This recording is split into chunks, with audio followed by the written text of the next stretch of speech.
Okay mga bro, magandang araw. Welcome back na naman sa ating mga video mga bro.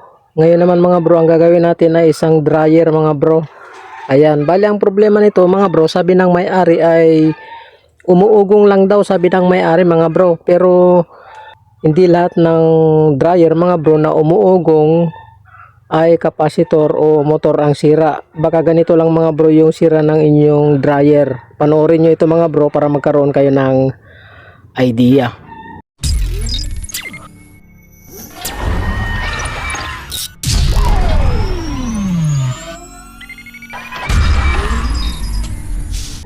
Okay, susubukan nga natin mga bro kung umuugong lang, sabi ng may-ari.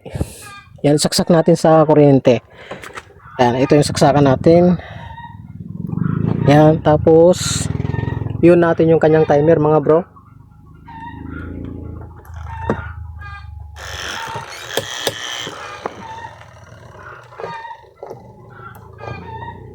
Umuugong nga mga bro, hindi lang magaanong maano. Yan, so tignan nyo, sasaksak ko ha.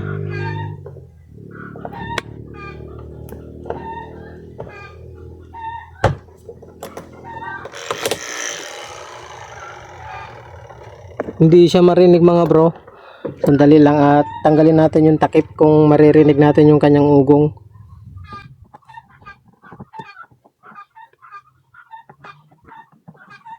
Okay, tanggalin natin yung kanyang screw. Yan, tapos tanggalin natin yung kanyang takip. Ayan, susubukan natin ulit saksak mga bro kung umuugong lang. Ayan, yan yung saksakan natin. So isaksak ko. Yan, pakinggan nyo mga bro.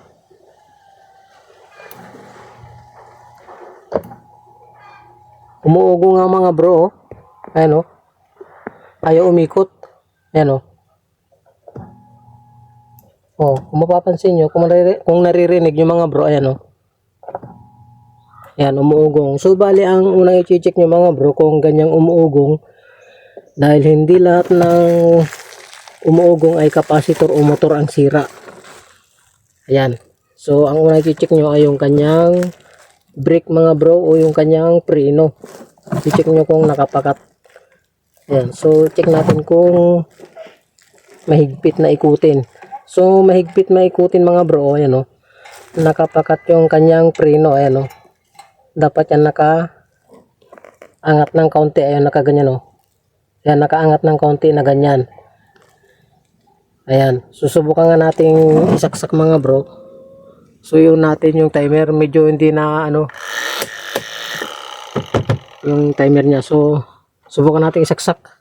Tapos hilahin natin.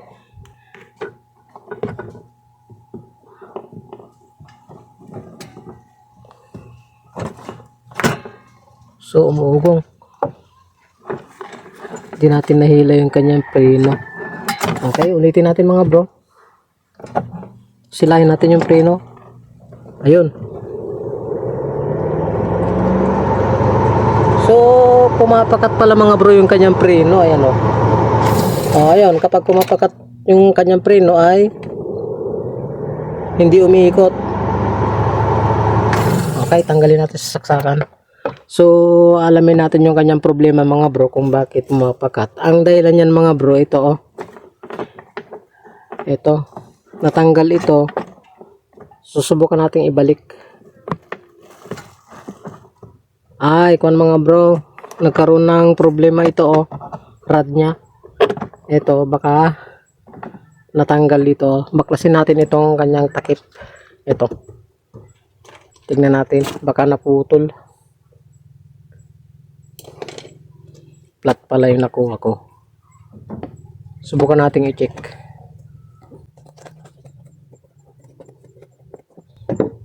Yan, ganyan gawin nyo mga bro kapag ang motor nyo ay umuugong. Karamihan sa mga problema ng dryer mga bro ay ganyan.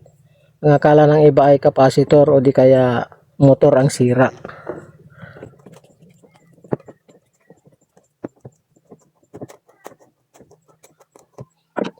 Okay, hindi matanggal yung kanyang ano, screw.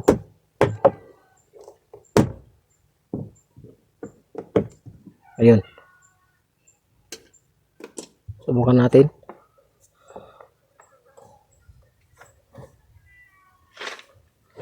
Naku, buo pala ito mga bro. Tanggalin pa natin dito.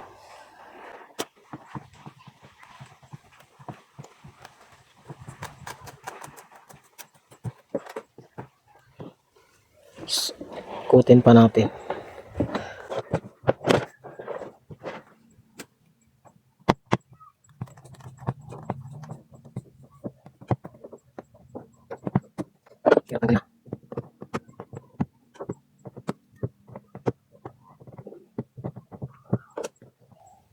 Okay. Subukan nating tuklapin.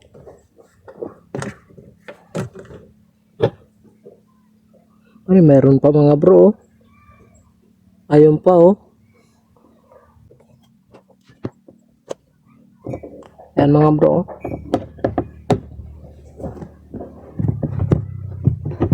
Meron siyang lihim na kung dito screw.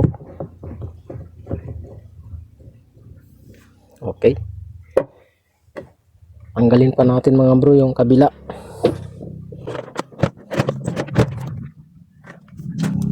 Ito pa oh. Ayan oh. Sa silong ng kanyang mga bro takip. Ayun. So natanggal na. Tingnan natin.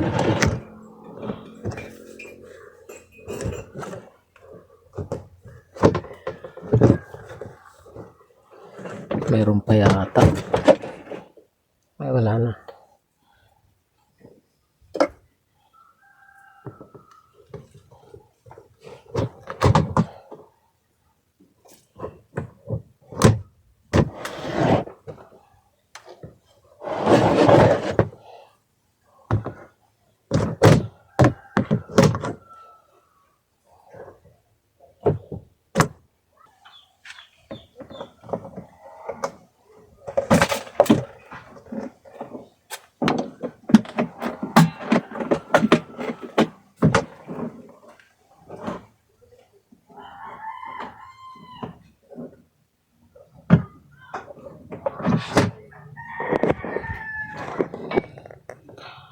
Bali na bali pala mga bro itong rod ng kanyang yung humihila sa kanyang preno. Ayan oh. Ito oh. Ayan oh. Ayan mga bro, nabali oh. Oh, ayan oh. Bali.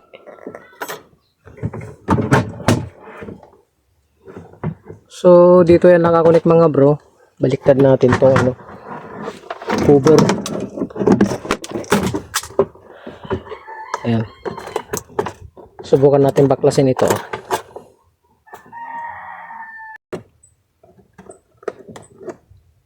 Ayan mga bro, mahirap nang baklasin mga bro. Kapag hindi na tumatalab yung Phillips screw mga bro, ay gamitan nyo ng side cutter. Ayan, ganyan oh. Ayan, pati dito sa kabila oh.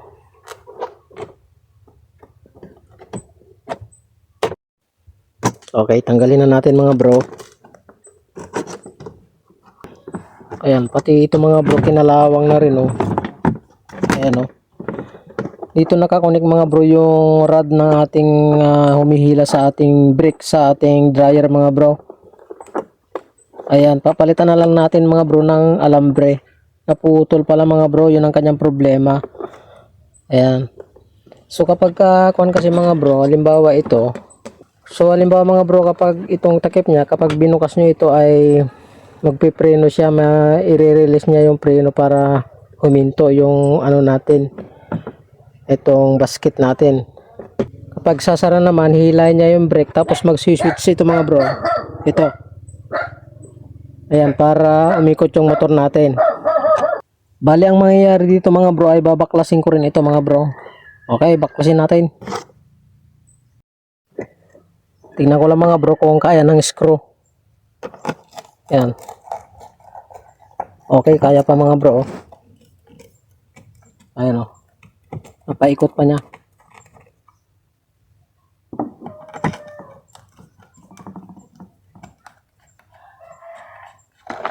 Yan. Okay. Tanggal na mga bro. Lagay muna natin dyan. So ito na mga bro yung ano dulo ng karugtong ng rod natin. Saan na yun? Ito na mga bro. Ayan o. Ayan. Ayan siya. Yan dito yung nakadugtong mga bro. Ayan o.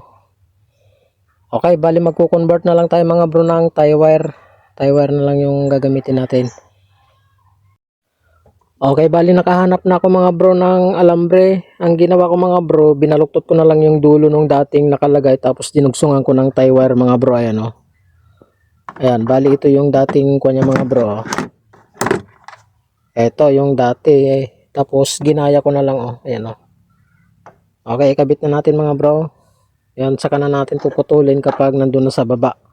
Para alam natin yung puputulin natin doon. Baka maigsi yung pagkaputol natin o sumobra. Okay. So, ilagay na natin mga bro. Okay, bali na ilagay ko na mga bro. Ayan, isushoot na natin dun sa dito sa pinaka PVC natin. Ayan, ito na siya oh. Ayan, okay, ilagay natin mga bro.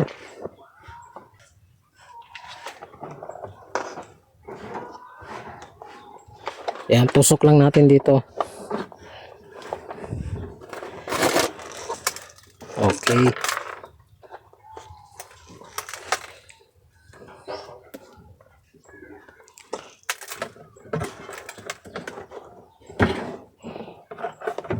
Tapos ang mangyayari mga bro, itong takip niya ihugutin muna natin dito sa PVC. Ayan, nahugot mga bro. Ilalagay mo, tatakpan muna natin to oh. Tatakip natin na ganyan oh. Babalik natin yung tinanggal natin. Ganyan. Okay, bali na ibalik ko na mga bro yung kanyang screw. Ayan, itong PVC mga bro ito, lagyan natin ulit doon. Ayan, ganyan na natin. Ayan, ganyan. Tapos i-shoot natin doon.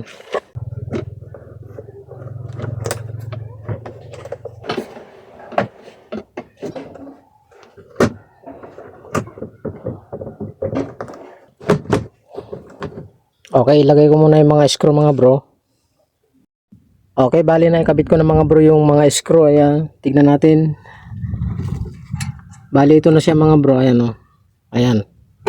Okay, ang mangyayari ay kakabit natin to dito.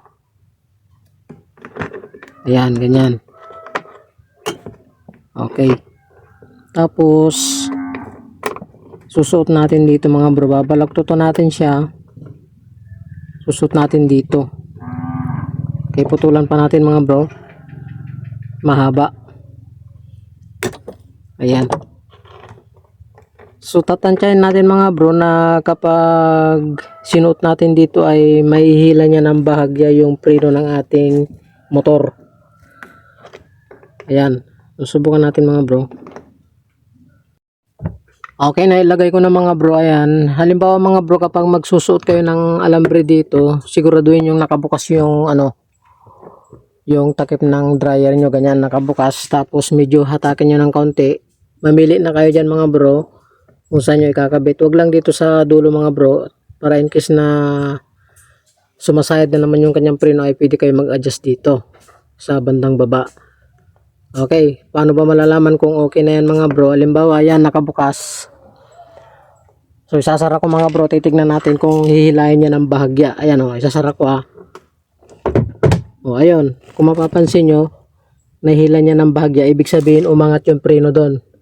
Ibig sabihin okay na yan mga bro. Susubukan natin i-pandar yung kanyang timer.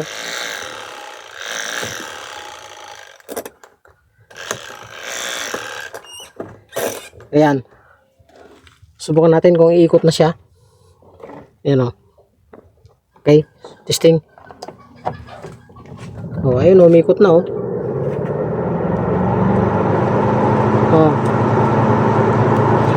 Tapos mga bro, kapag ibinukas natin ito, dapat biglang hihinto yung motor natin. Kapag ibinukas natin to, magpipreno siya. Ayan o. Ayun, kung mapansin nyo, huminto kaagad o. Nung itinakip natin, umikot na naman siya. Ayan o. So ulitin natin, buksan natin. Kailangan yan hihinto na naman. Ayan o, ayan o. Oh, biglang hinto mga bro. Ibig sabihin, okay na. Pero kung halimbawa itinakip nyo mga bro at ayaw pa rin umikot, i-adjust nyo lang. Yung medyo mabibinat niya itong kable ng preno. Okay, nakasaksak mga bro. Ayan o. Susubukan natin ulit. Kung aandar, ayan o. O, takip.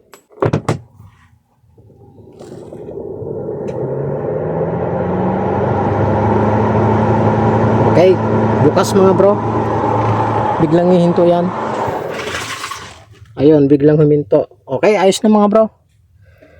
Ayan, ganun lang mag-repair mga bro. Hindi lahat ng umuugong na motor ng dryer ay capacitor o motor ang sira ng ating dryer. Ayan. So, ganun lang gawin nyo mga bro. Ayan, check nyo muna yung kanyang preno. Okay, maraming salamat mga bro sa inyong panonood. Ayos.